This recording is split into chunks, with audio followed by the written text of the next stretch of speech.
दिनों पहले ही मुख्यमंत्री हेमंत सोरेन भी वहां का मुआयना करने पहुंचे थे। वो उस वक्त भी फाइनल टच देने का काम चल रहा था और अब लगभग वो काम पूरा हो गया और तमाम मंत्रियों को उनके बंगले अलॉट भी कर दिए गए हैं। बताया जा रहा है कि सुदीव्य सोनू एक बंगले में रहने के लिए चले भी गए हैं और बाकी भी जो मंत्री हैं धीरे धीरे उन आवासों में जाने की तैयारी में जुटे हुए हैं। जाहिर सी बात है, ऐसे में पूरी तरह से वहां रौनक दिखाई देगी। कुछ ही दिनों में झारखंड सरकार के तमाम मंत्री वहां दिखाई देंगे और उनके लिए एक विशाल परिसर का निर्माण किया गया है। आप देख सकते हैं कुछ मकान उस वक्त जब मुख्यमंत्री वहां पहुंचे थे तो फाइनल टच देने की तैयारी चल रही थी और कुछ मकान तैयार हो गए थे।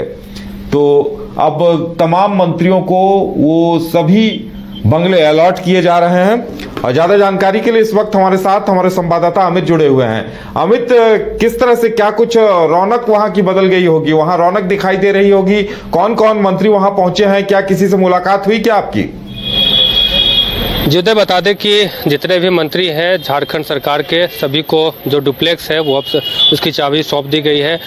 एक नंबर का जो डुप्लेक्स है वो सुदीव्य कुमार सोनू है, वही उनके पड़ोसी अब शिल्पी नेहा तिर्की जो कि कृषि मंत्री हैं उनको दिया गया है। तीसरे नंबर की अगर बात करें तो राधा कृष्ण किशोर वित्त मंत्री हैं, उनको अलॉट किया गया है। चौथे नंबर का जो डुप्लेक्स है वो स्वास्थ्य मंत्री इरफान अंसारी को मिला है। पांचवें में उत्पाद मंत्री जो है योगेंद्र प्रसाद, उनको दिया गया है। छठे की अगर बात करें तो मंत्री हफीजुल हसन है और सातवें की बात करें तो चमरा लिंडा, उनको मिला है।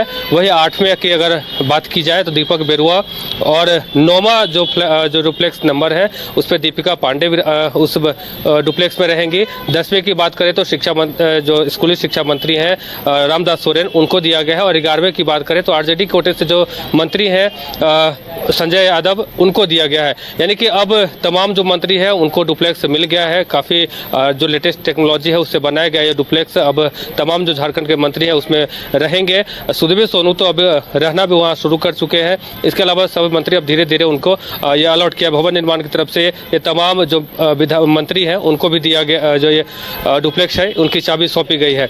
यानी कि अब जो ध्रुवा सेल सिटी के अंतर्गत जो ये स्मार्ट सिटी के अंतर्गत जो आता है मंत्री लोगों का परिसर, वो देखने लायक है, काफ़ी खूबसूरत लगता है। अब इससे पहले एक बार मुख्यमंत्री हेमंत सोरेन जो है वो वहाँ का दौरा कर चुके हैं, उसका निरीक्षण भी कर चुके हैं। अब फाइनली जाके भवन निर्माण के विभाग के द्वारा तमाम मंत्रियों को चाबी सौंप दी गई है। जी बिल्कुल अमित, वहां की रौनक बदल गई होगी वाकई में। सुरक्षा को लेकर क्या कुछ इंतजाम दिखाई दिए? क्योंकि देखिए अभी जो मंत्री रहते थे तो अलग अलग बंगले उन्हें मिले हुए थे शहर में, कोई किसी छोर में कोई किसी छोर में, लेकिन अब सभी मंत्री एक साथ एक जगह पर रहेंगे तो सुरक्षा को लेकर भी खास व्यवस्था की गई होगी। वहाँ बदली बदली तस्वीर नजर आ रही होगी वहाँ की। जी बिल्कुल, अगर जैसे ही आप उस परिसर में एंट्री करेंगे तो गेट पे ही आपको सिक्योरिटी गार्ड जो है वो तैनात मिलेंगे। उसके बाद जो जितने भी झारखंड के जो प्रशासनिक जो है जो कांस्टेबल है वो आपको मिलेंगे। उसके बाद आपको जगह जगह पे आपको चेकिंग करके फिर आपको वहाँ एंट्री मिलेगी। यानी कि आम लोगों को एंट्री करने के लिए वहाँ पर काफ़ी मशक्कत का सामना करना पड़ सकता है। वही अगर बात की जाए तो अगर आम पब्लिकों की बात की जाए तो सभी को सुविधा भी होगा, क्योंकि सारे मंत्री एक ही कंपाउंड में मिलेंगे, एक ही जो कह सकते हैं कि अगल बगल ही मिलेंगे। तो ये कहीं ना कहीं तमाम आम जनता के लिए फायदे की बात है।